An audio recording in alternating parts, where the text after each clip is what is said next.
Hej allihopa och välkomna till en alldeles ny video. Idag ska vi prata om Mauni Stein, pojken som inte fanns. Det är en kort roman av den isländska författaren Sean och den kom ut 2013. 2 år senare utgavs den svenska versionen, översatt av John Swedenmark. Ifall ni inte känner till Sean har han ansetts vara den största isländska författaren i modern tid.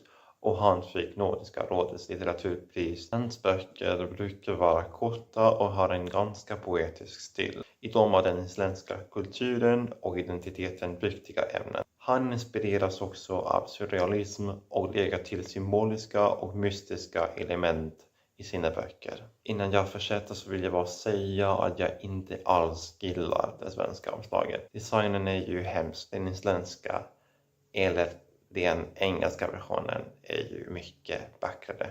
Den har knappt 100 sidor och egentligen så kan man läsa färdigt den på 3-2 timmar. Jag gjorde ju det på tåget. Men vad handlar boken om? Det kommer vara några spoilers. Historien spelar sig år 1918 i Reykjavik och kretsar kring den unge Mauni Stein. Han är föräldralös och bor hos sin faster som är en gammal kvinna.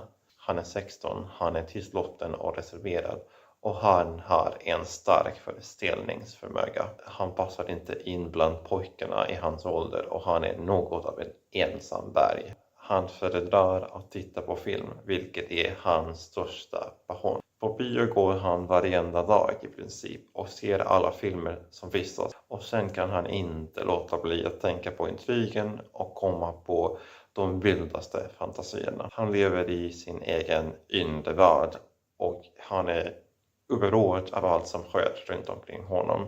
Och händer gör det många saker och ganska hemska måste jag säga.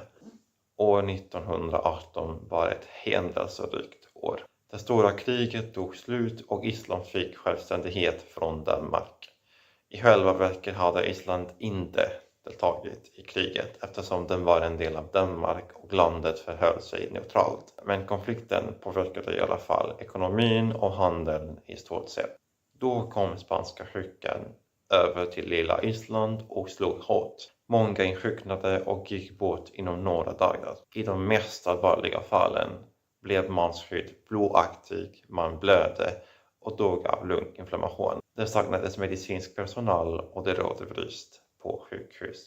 Under de här omständigheterna stängs många affärer, inklusive biograferna, och Mauni hjälper till på de nya provisoriska sjukhusen. Han följer med läkaren på hembesök. Då får han tillbringa tid med Sola J, en karismatisk och gottfull flicka i samma ålder som Mauni. Hon påminner pojken om en av hans älskade filmhjältar och han dagdrömmer ofta om henne.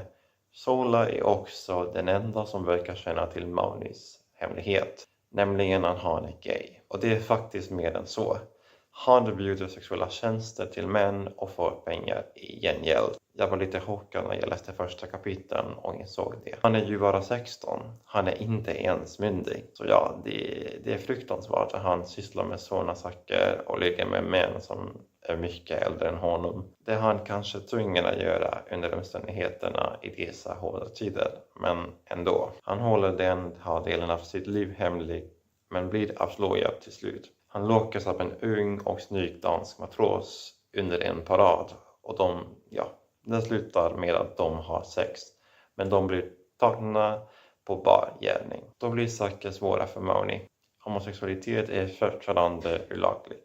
Dessutom, i ett land som just blivit självständigt kan det vara problematiskt om folk får reda på vad som hänt. Särskilt när det är en dansk kille som Mauni legat med.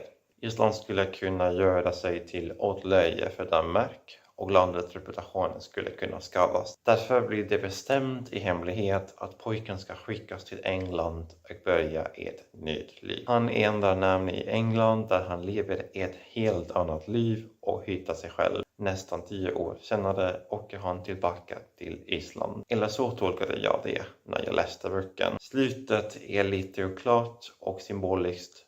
Och författaren får oss att undra om Mauni verkligen fanns. Sean berättar Maunis historia men det är faktiskt en del av Islands historia. Hur folket tog sig igenom svåra tider, hur de levde i misär och sjukdom.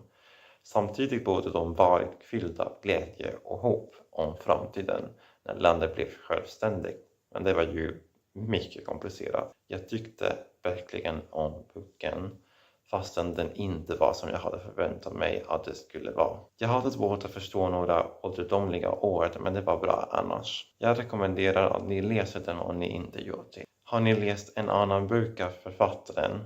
I så fall kan ni skriva en kommentar och gärna säga vad ni tycker. Det var allt för idag. Jag hoppas att ni gillat videon och vi ses snart igen.